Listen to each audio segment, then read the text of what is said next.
जंग ये एक ऐसा लफ्ज है जो तबाहाली तकलीफ और नुकसान की ऐसी तस्वीरें जहन में लाता है जिसको समझना तकरीबन नामुमकिन है। इंसानी तारीख के दौरान फसाद अफसोसनाक तरीके से दोहराने वाला मौजू रहा है, तहजीबों पर अपना गहरा निशान छोड़ता रहा है। गुजरे हुए दौर की बादशाहतों की पुरानी लड़ाइयों से लेकर आज के दौर के उन जागरों तक जो हमारी दुनिया को परेशान करते रहते हैं, जिनकी इंसानी कीमत लाजवाल है। हर कैजुअलिटी फिगर के पीछे एक इंसानी कहानी है, एक जिंदगी जो खत्म हो गई, एक कंदन जो बिखर गया, एक कम्युनिटी जो हमेशा के लिए जख्मी हो गया। जंग का असर मैदान जंग से कहीं आगे तक फैलता है, अफराद, कौमन और पूरी दुनिया पर दायमी सामाजिक, माली और नफसियाती जख्म छोड़ता है। अफगानिस्तान, इराक, सीरिया और यूक्रेन में जागरों के बर्बाद करने वाले नतीजे देखे हैं। ये तो सिर्फ चंद मिसालें हैं। इन जंगों के नतीजे में लाखों लोगों की मौत हुई है और लाखों लोग अपने घरों से भागने पर मजबूर हुए हैं और प्योर इलाकों को बेकरारी और इंसानियत मुश्किल हालात से निपटने के लिए छोड़ दिया है। इन जागरों के लहरों की तरह फैलने वाले असरत दुनिया भर में महसूस किए जाते हैं, जो तिजारत, हिजरत के तरह और बैनुल अक़वामी ताल्लुकात को मुतासिर करते हैं। जैसे जैसे हम एक ऐसी दुनिया में आगे बढ़ रहे हैं जो ज्यादा से ज्यादा आपस में जुड़ी और ना पायदार है, जागरों में हिस्सा डालने वाले पेचीदा फैक्टर्स को समझना और अमन के रास्तों की खोज करना पहले से कहीं ज्यादा जरूरी है। जंग की इंसानी कीमत हैरान कुन है। पिछली सदी के दौरान लाखों सिपाही और अवामी लोग जागरों में जान गंवा चुके हैं। सिर्फ दूसरी जंग अजीम ने तकरीबन 4 से 8 करोड़ 5 लाख लोगों की जान ले ली, जो ग्लोबल जागरों की तबाही की ताकत का एक भयानक सबूत है। सोल्जर, हाल ही में अफगानिस्तान और इराक में हुई लड़ाइयों में हजारों की तादाद में लोग मारे गए। इन जागरों का असर अवामी आबादी पर भी बहुत गहरा हुआ है। बेशुमार बेगुनाह मर्द, औरत और बच्चे आग के दरिया में फंस गए हैं। ज्यादा से ज्यादा सोफिस्टिकेटेड हथियार के इस्तेमाल ने जंग के तबाह कुन नतीजे को बदल दिया है।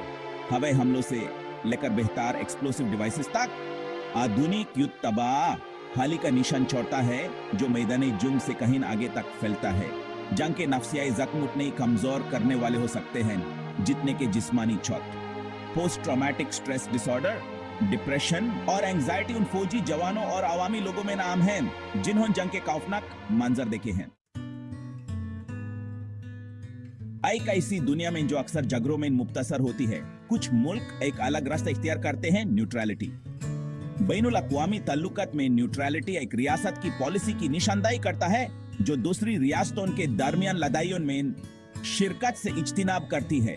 यह मुकाम अक्सर एक मुल्क की तारीख, जोग्राफियाई लोकेशन या सियासी नजरियाती में जजीरा होता है। डिप्लोमेट, मिसाल के तौर पर स्विट्जरलैंड ने सदियों से आर्मेड न्यूट्रलिटी की पॉलिसी को बरकरार रखा है, खर्जी लड़ाइयों और फौजी इत्तेहादों से खुद को अलग रखा है। इस मुकाम ने एक मुस्तकाम और पुरअमन कौम के तौर पर इसकी शान में इजाफा किया है, जो इसे बैनुल अक़वामी ऑर्गेनाइजेशंस के लिए एक अमान की जगह और सफारतियात के लिए एक मरकज बनाता है। दूसरे मुल्क जैसे कोस्टा रिका ने अपने खर्ची पॉलिसी में फौजी ताकत के इस्तेमाल से तकरीबन इनकार करते हुए पूरी तरह से हथियार डालने का इंतखाब किया है। कोस्टा रिका ने 1948 में अपनी फौज को खत्म कर दिया, इसकी बजाय तालीम, सेहत और माहौल की हिफाजत में सरमायाकारी किया। न्यूट्रलिटी का मतलब ग्लोबल मसाइल के प्रति लापरवाही नहीं है। न्यूट्रल मुल्क अक्सर जागरों के हल में अहम किरदार अदा करते हैं, इंसानी मदद फराहम करते हैं और जागरने वाली तरफ़ाइन के दरमियान मुखातिब को तरगीब देते हैं। स्विस मॉडल से पता चलता है कि फौजी इत्तेहादों या मुदाखलत में बफाल तौर पर शामिल हुए बिना अमन और सलामती को तरजीह देना मुमकिन है। इसने मुल्क को मुस्तकामी और भरोसे की एक तस्वीर पैदा करने की इजाजत दी है, खर्जी सरमायाकारी को जज्ब करते हुए और माली तरक्की को फरोग देते हुए।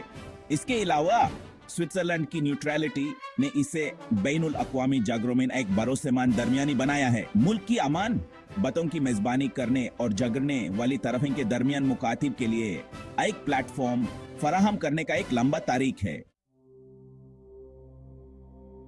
कोल्ड वॉर के दौरान रियासतों के एक ग्रुप मुख्तलिफ आशिया, अफ्रीका और लैटिन अमेरिका में ने नॉन अलाइनमेंट की पॉलिसी को अपनाया। इस मुकाम ने यूनाइटेड स्टेट्स या सोवियत यूनियन के इत्तेफाक करने से इनकार करके बिपोलर दुनिया की पेचीदगियों में सफर करना चाहा। गैर मुत्तहिदा मुमालिक का मकसद अपनी आजादी और खुद मुख्तारी को बरकरार रखना था, एक ज्यादा मनसफाना और आदलाना बैनुल-अक़वामी निज़ाम की वकालत करना। उन्होंने नवाबादियात के खात्मे, इक्तिसादी तरक्की और जौहरी हथियारों के खात्मे जैसे मसाइल पर तवज्जो मरकूज की। हालांकि कोल्ड वॉर खत्म हो चुकी है, आज की मल्टीपोलर दुनिया में नॉन अलाइनमेंट के असूल मुताल्लिका है। मुमालिक अपनी खुद मुख्तारी को बरकरार रखने और एक ऐसी आलमी निजाम में अपने कौमी मुफादात को आगे बढ़ाने के चैलेंजों से नबरा होना जारी रखे हुए हैं, जो अक्सर ताकत के अदम तवाज़ुन की खुसूसियत रखते हैं। गैर मुत्तहिदा तहरीक इस बात की याद दहानी कराती है कि ताकतवर ब्लॉक्स के साथ सीध में खड़े होने या बड़ी ताकतों की दुश्मनी में शामिल होने के मुतबादिल मौजूद हैं। ये आलमी चैलेंजों से निपटने में कसीरुल जहती, मुकालमे और ताउन की अहमियत को इजागर करता है। मिसाल के तौर पर यूनाइटेड नेशंस बैनुल-अक़वामी अमन और सलामती को बरकरार रखने में अहम किरदार अदा करता है। इसके पीस कीपिंग ऑपरेशंस फौजी और अवामी कारकुनों को झगड़ों की जोन्स में तैनात करते हैं ताकि जंगबंदी की निगरानी की जा सके, शहरियों को तहफ़्फ़ुज़ फराहम किया जा सके और मुकालमे को आसान बनाया जा सके। डिप्लोमेट का मुल्क यूएन पीस कीपिंग मिशंस के लिए फौज और वसाइल फराहम करते हैं जो आलमी सलामती के लिए अपनी वाबस्तगी और तनाज़ात के हिल में गैर जानिबदार किरदार अदा करने क्या पने जामिन दिकाम ज़ाहिर करते हैं। मीडिएशन जो अमन से झगड़ों के हल के लिए एक और अहम जरिया है, में इन झगड़ने वाली तरफा इनके दरमियान रब्ते और मुज़ाकरत को आसान बनाना शामिल है। महिर मीडिएटर्स भरोसा बनाने, मुश्तारी का बनियों की शिनाख्त करने और बाहमी तौर पर काबिल कबूल हल तैयार करने में मदद करते हैं। फौजी खर्चों के लिए मुख्तस किए गए फंड्स और वसाइल की नुमाइंदगी करते हैं जिन्हें तालीम, सेहत की देखभाल, इंफ्रास्ट्रक्चर और दीगर जरूरी खदमात में लगाया जा सकता है। जवाए कौम की फलाहू बहबूद में हिस्सा डालते हैं। मजीद यह के जंगत जारत में खलल डालती है, गैर मुल्की कसर माहकारी को हौसला शिकनी करती है और माशियत मस्तकाम का बायस बन सकती है। हिस्टोरियन इंफ्रास्ट्रक्चर की तबाहिया और आबादी की बेदखली माशी बहाली और तरक्की में मजीद रुकावट बनती है। उसके बरक्स जो ममालिका मुनावर इस्तेहकाम को तरजीह देते हैं वह इक़्तिसादी तरक्की के लिए साजगार हालात पैदा करते हैं। जब कौमन पर जंग के अखराजात का बोझ नहीं होता है तो वह अपनी माइशतों की तामीर, अपने शहरियों की जिंदगियों में बेहतरी लाने और आलमी खुशहाली में हिस्सा डालने के लिए वसाइल मुख्तस कर सकते हैं। अमन के लिए मुआशी दलील वाज़ा है, पर अमन हल में सरमाया कारिबा आखिर तमाम फरीकीन को फायदा पहुंचाती है, एक ज्यादा हमस्तहकम, खुशहाला और बाहम मरबूत दुनिया को फरोग देती है।